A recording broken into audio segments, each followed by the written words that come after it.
wasobola okuba ate nga owulirisa radio ononawo obaoli. That is the technology ayongera okuba ate nga atutumukamu. Niwe banga yona osobola okuba ate nga obona Baba TV ni Baba FM. Webala okuba ate nga otuwagira era mukaire mpa wekaaga twena twongera okuba ate nga tuteekateeka okuyira yemuli.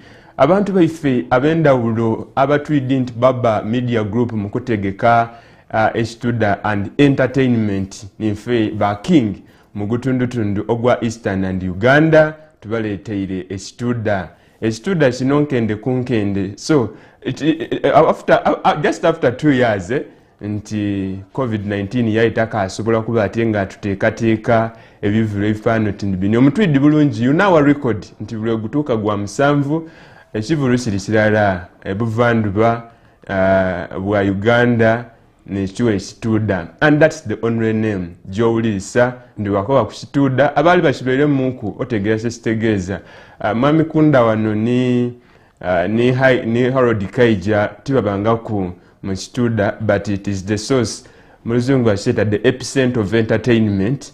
And so mwezi guno ogw'omusanvu otasubwa yona munange yolitandika okuba ate ng'osoloza esente do byona byoyenda okutegeera byona byoyidde nti bisanusa omuntu buli mwembi gwe wali owulireku ku buli muzaani wa katemba, anything that you know that is entertainment ekyo nekisoloza era ekyo wekiba kiwoire kabiri ezira kintu kindi kyetulowoozaku ekituda kiba tulowooza kukukole ebiira ku byona bubanga busikisiki butono butyo. So nedde nteekateeka ediriwo, so mba mulyaza amaanyi eno okuba nga tukukobera nti buti officially enteekateeka twamaze okuba ate nga tuditoolaku akawuwo ekituda nkende ku nkende.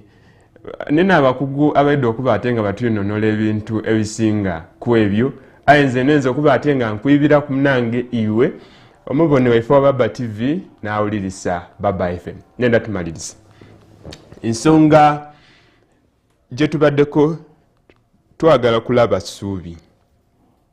Twalabye region ya Masaka Greater Region kati yerina history nti after some time bobo binja obugambibwa nti balumba amaka n'ebijambia n'ebisi busirikamu.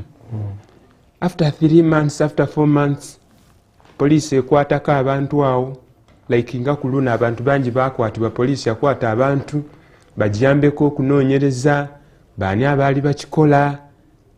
But recently embeera eyo neddamu. Kati nganze as a journalist neŋŋamba nti kati nakyo kyagala kubeera nga kalamoja nti ekizibu kimanyiddwa naye tekiggwaawo.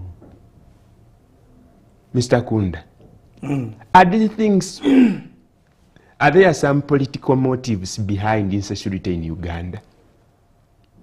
I didn't prompt you to say that, but I think there is. Because I actually kept asking myself a question, which no one has given me a very eloquent answer. Muhammad, what is his other name? Segirinya. Alan Sewanyana. Alan Sewanyana is from Makindye. Segirinya is from Kawempe. And there is a particular corridor in Masaka. It's not the entire Masaka region that has that problem. It's a particular corridor. And you know what is the characteristic of that corridor? It's a corridor that has the biggest, what you can call the United Nations. It has other communities, very many communities. That walk in and out. Yes. No, that settled there. You'll find this is in areas like Ruengo, right? Ruengo has possibly one of the largest number of immigrants that are settled in that particular place. You have a place like Chazanga, right? That's in Ruengo still. It's still in Ruengo, but just one of the municipality, the towns in Ruengo. So why does that happen? Now, there is, personally, I think there is something to do with the political system that is being played out in this country. would you imagine a person like, and this one, let me not say because it's a process that is before court, but I would doubt that certain actions that are being played out in Rwengo do not have a political motivation. And that political motivation is quite different from what Harold and I have been describing of what is happening in Karamoja. Karamoja has its own politics, but Karamoja essentially is the failure of the state to understand and compose itself in dealing with a situation that is very clear. Anyone else understands how to deal with it, but we as a country, we have, as a government, not a country, as a government, we have failed to understand. And it is successive. You remember during Obote's time when Minister Obote said that rest of Uganda can move if Karamoja will catch up with us because they are not development oriented like the rest of when he has failed to handle the situation. So that particular Masaka area has a peculiar problem, and that peculiar problem is not something that is going to be sorted out by minimizing the people who are acting the way they are acting in that particular place, but rather addressing certain imbalances that happen in that place. Remember, that is the place where Felix Kawesk was born. That is a place where the Minister of Defense comes from. That it has a certain level of individuals who you need to analyze and say what exactly permeates through this place time and time again, and why is it of particular concern and interest. Look, people have committed various crimes in Uganda. People have been sent to prison. People have done crimes that have sent them to zero maximum prison, even for life.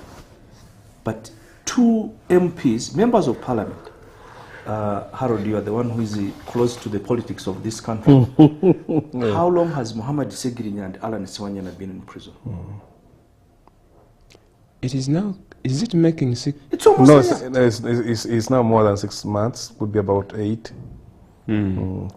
Coming to a close to a year. So there's something that we, the ordinary people, and we are not enlightened enough to be able to understand why someone from MP for Makinde, someone MP for Kawempe, death, killings in Masaka, a certain part of Of course, for the mode of investigations and research, as police and what, of course they can guess attachment of people in other geographical location to incidents in other areas. But what we could have said that the arrests which were made... But Mwesigwa, first wait. If you are, where do you come from? I stay in Tenda, but I'm born in Busoga. Where in Busoga? Jinja. If you are born in Busoga, and they tell you that the insecurity of Kariro is being caused by Mwesigwa, who is a resident of Jinja. He can be funding. Why? What would be the motive of you finding someone in Kariro? That's why we get those people to ask the motives. Because some people can look, some people can fund or can fuel the unrest in another geographical location. But the issue was bringing is, we could have thought that the arrests and investigations that were made in the other recent heavily that unrest which were there, we could yield some results. That when we are getting another situation like that, it could not be the same, similar to the other one. That arrests were made, but we get another situation similar to the other one in the same way. Then it means that there is no effective control or management of whatever the conflict is, because if in the previous one you had even made arrests, you have people who are still going through the court process and they are being charged for the crimes that were committed, and they happen again, who else is being, what effort do you put in place to be able to curtail and say that such crimes are not going to happen again? Kaiju, Masaka kati tujigate kukala moja. No. Apparently karate bine bijambi ebyazze byanjawulo. Kuba ate bano balaka babbi. biri ebyasooka balinga bajja ne batema bebatatwala nokusonga ddala essimu ze bazimusaze nazo ne sente ze azina buli kimu nesaawa akale nitegeeza balina information endala naye katumalaga nti dismas nategedde waliwo yakuwadde akakadde nawe kakole ki kaleete esimu olina 3 tuwaddeko emu naye gikole ki gireete waliwo essaawa eri gyoyambala kati bano banjawulo n'ekizibu ekiri mugamba waliwo akantu kendadde nja kusome nakajje ku Twitter oli adde awandiika ng'awa ensonga lwaki abakulembeze tebakola ku bizibu ebibalonza ng'aga nti abakulembeze bwe babeera batambula tebabona na traffic kuba balina wiiwiiwiiwi mu bitundu ebirimu insecurity bo babeera n'abasirikale abakuuma nga batambula n'awaka bwabeera mu layini bo tebasimba layini bazibuuka naawe ekintu ekirala nti amafuta nga galinye kati gali mu 53 bo balina bamuwa kaadi minisita alina kaadi erirodde sente ye muloka basaba busa nejjula n'atambula n'agenda n'ebintu ebifaanagana bwe bityo kaakati bw'aba ta experiencinga bintu ebyo amaanyi agajjawa okubisolovinga okubisalira amagezi naye abatabalaba no ekintu ekisinga how you feel it lulina vanga eka ng'okujja mu kibuga nga mmotoka nteekamu omutwalo gumu n'ekitundu nenvuga nenzira yeeka kane bwe nteekamu emitwalo 3 seetoolola nayenga kalujja kati awo nolinyawo kaboda nojja nti obere sure nti kyobala okikola ki kanomana obudde nti nzirayo koleeti nga jjaamu akendedde oba nonagana okufuna ruutu nti eno ruteberamu jjaamu naye nga lino sawa emitwalo 3 ng'olwogi nomambu naye akati oli ye bwaga nti agenda Masaka nga baana basawo fulutanka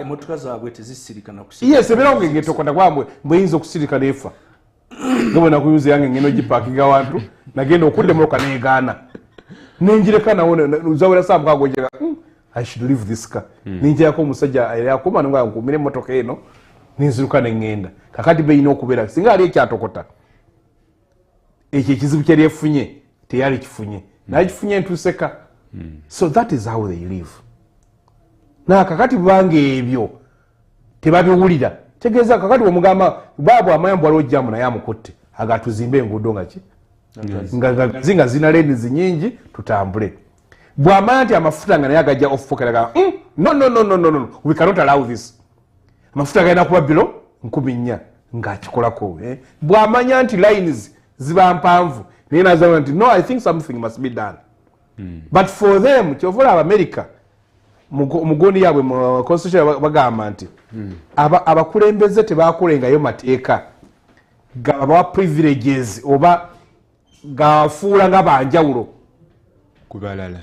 President wa America Biden emmere gye bagenda okulya mu White House olwaleero amazzi biki ebyo zibayita groceries bazijja ku musaala gwe era omwana olukoleeta akapapula ka risiiti ng'akamuwa bawo naye kati amatagano nga gaalinnye era bw'aba alina omugenyi atali official nojja okusoma omudisimansi aze mukyalira yamusasulira balina parties eziri kalenda gavumenti zesasulira singa ateekayo pate omanyi balina ba first lady nga kumpi buli wiiki alina ki pate nga zigenda ku ssente z'omuwa omusolo kati baga nti omwaka tunabanga ne pate bwe ziti kati gwe bw'ogamba nti gwe oyagala kufuuka pate animal nga gwozikola ki era kati kuno nga kiki baali bagenderera pulezidenti wa America awulire pain omuntu wa bulijjo gyawulira kyova obalaba nti bw'asituka okwogera omulaba nga America bawulira nga pulezidenti ayogera nabo faafe basituka okwogeraga Nano musajja ojukira musajja bwe yatweetya mizani atupimira akawunga. Everybody was laughing at it. Kubanga omusajja dala ye bwakipima kosera omuntu abalaga kyabalaga ojjukira omukyala gera n'agamba nti bwekiba kizibu kya mmere mugule food flask minister education ekijjukira era bwemunaga nga n'abantu naye ng'ensonga mwakapitalizinga nyo esya food flask subject was abaana bafune be batwalira emmere not the subject example gyawa you can't people do you me I never carried food to school. Yes. I went through my primary school, I had no lunch. And you are telling me that I get a food flask? Food flask. When I used to take, if the little food they gave me, I used to take them in banana leaves. People don't have meals. And you're telling them about how much money does it... So the subject matter is not the food flask. It is carrying food. How many people in Libusoga can buy a food flask? No, who even know how it is? What is a food flask? It is carrying food to school. Bajidi. A food flask? Kaija mali. Food flask. Kaija mali. Let me tell you. Kaija mali nsonga. Andi kalicheni mukulaga, nti kati okiraba nti kati ffe twagenda tukola ebintu amateeka agawa leverage abalina okusalira ebizibu bino ki ebisango ekizibu kino ekiriwo kati olaba juzi bagoba abaana abantu abakola ku makubo tetwebuuza balagawa covid ekubya abantu olwaleero osanga abaana juzi nasanze omuvuka yaze mu ofiisi yange kabadde atunda busimu bantu bo balowooza nti mu ofiisi tulina abantu bwoyinza okuya omuntu n'agenda e Canada nayagala agenda Canada agende Canada oba kugenda kunaaza abakadde beeri ono business ekoze eki there are very many people abaana abalina diguri boolaba abagenze mu Middle East you go to immigration just go to immigration olaba abaana bato abakolaki abaliwo kakati oyo yakifunye nze njogera n'abaana abolaba abeetunda bwakukira mu life ye oyinza okumuyita hero n'obuuza lwaki akola ki kyova nze kati nabeera mu kkomera ojja otunuulire abacriminals abasinga bonna baana bava mu famire ezistrugglinga n'omubuuza akoma mu kiyasaga pifo lwaki taata wange yafa fees zabula batono nyo ba high profile bano sima aba corruption bosanga sima ya gundi yakugesereza government bweziti kanola nti nga ngoga singa ono omwana ono yagenda n'asoma n'amalako n'afuna nibano mwine eggwanga lina opportunities abantu abamu nga olaba ebintu bye bakola tebaali bikoze. So in a nutshell kyogamba nti obuzibu obuliwo obw'insosurity buvudde ku bakulembeze nti embeera eriwo tebagitegeera so tebasobola kubeera era kakali balowooza insecurity ogikolako somesa abaloko defense ki bangi no ekyo si kyekizibu tebayita kamera si balala kamera tezitwaza abantu nga babba awali kamera olaga nti okufenjera kale bandabe ku kamera onankwata nga nfunye ekyokulya ekijja okuyamba kwe kulaba nga tuzimbye eggwanga ne economy eri inclusive nga buli omu alaba waliwo omukisa ogw'okubeera obulungi singa oba okoze kaija sibula mbagamba ki happy Easter pezi wangamba omuntu wafiirwa tosibula atwasibula wagenda bugenzi. Harold, Mr. Kunda, let's have your parting remarks. I wish our viewers a very good Easter and the festive holidays that are coming up. And my Basoga friends, ndikubendeze birungi byonka. Leero ndabye birthday ya omukama oyo nyimba kamba iguru. Omanyi eno week eno nange ndi mukisa. Yes, 11th is my birthday. 13th ya gundi ya kabaka sizimusa kabaka kakati ndabye kiguddeko ya gundi ate 22nd ya mukamange Dr. Kiza Bese. So April mwezi gwaffe gwa bakulembeze. That's very good. Tubayozayoza. By the way, tuyozayoza abantu muna. Not only birthdays, but ngolino obuwanguzi bw'otuuseeko. Yongera okwebaza Katonda cause awo w'otuuse waliwo abandi abayayaanira okutuukawo. Tuteba tutambwire tutalanga ino okuba ate nga tuswika wano because tulina okuwa space other programs ediri kwidda. Nenda abeebaza abatambwire niffe ba strong fans of program council Yaife mwebala okuba ate nga mutegeera ebintu bino. Twongere okwekuuma, twongere okuba abakozi. Lastly, nenda bakuba nti twongere okulima emmere amaadi gatoonye bw'oba n'emmere waka. That is the first security. Ebisigairewo osobola okuba ate nga obikola nga program council Yaife tupendeza ebikudduko bya Easter ebirungi aye mwekuume kubanga n'abende ebyobwereere baliyo. Let us be cautious with everything. Ise kyabazinga wabusoga afumvwe.